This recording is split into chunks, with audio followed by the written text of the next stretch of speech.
Up early, I turn off the television news. High tide of sun curling and breaking onto the hardwood. So many fragments of light. Coffee fragrant from the kitchen where the cats mew coolly by their dishes. Later, they'll return to their dreams of fresh kills, feather remnants, or mole entrails scattered on the couch. Evidence of another violent yet typical day. I've seen the way they pursue chickadees come spring. Even my petty cruelties of callousness and ingratitude go without acknowledgement or absolution. Half a world away, in the name of some rebellion, a belt explodes on a bus, and the young boy holding on to his mother doesn't have a chance to cry or call out when her hand is blown from her wrist. Before he can process this absence, his body is buffeted by shrapnel and shattered metal. Maybe he was lucky to die with her touch, her enduring maternal presence as his last thought, to be going out with her, to be happy.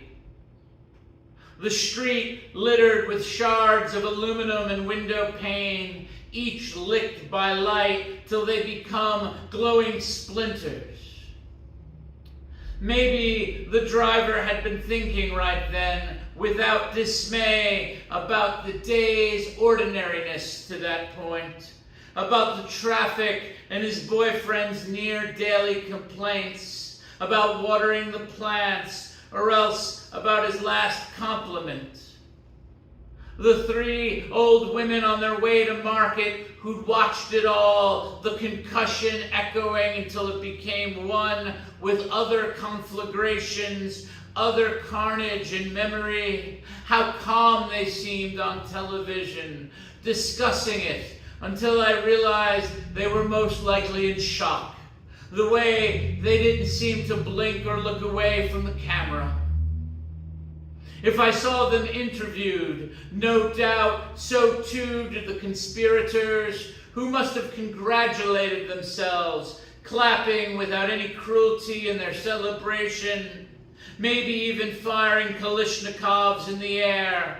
All of them, that is, but one, who perhaps heard about the young boy and recalled his own son who died among the clashes after another rocket barrage, the shocking detonations.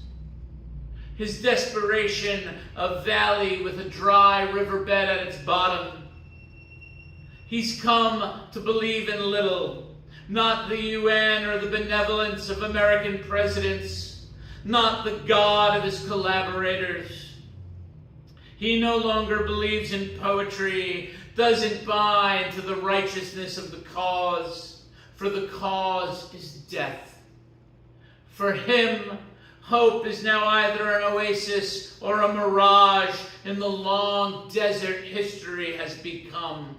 The same landscape of his forefathers and the inheritance he'll leave. Still, the sun, unmediated and complete, eases above the dwindling olive groves, the withered fig trees of his wife's family, above too the refugee camps and outdoor markets where feral cats stalk the stalls for mice and scraps, where street children forage for sweets or coins, silvery warm as a distant star, and above the antiquities dig, so much like the one on the Discovery Channel last night, where archaeologists dusted sand away from the mummified remains of an ancient gravesite, and the voiceover explained how the team worked, puzzling together a narrative from the smallest pieces. How the split bones and broken spears showed these were victims of some great and ancient sorrow.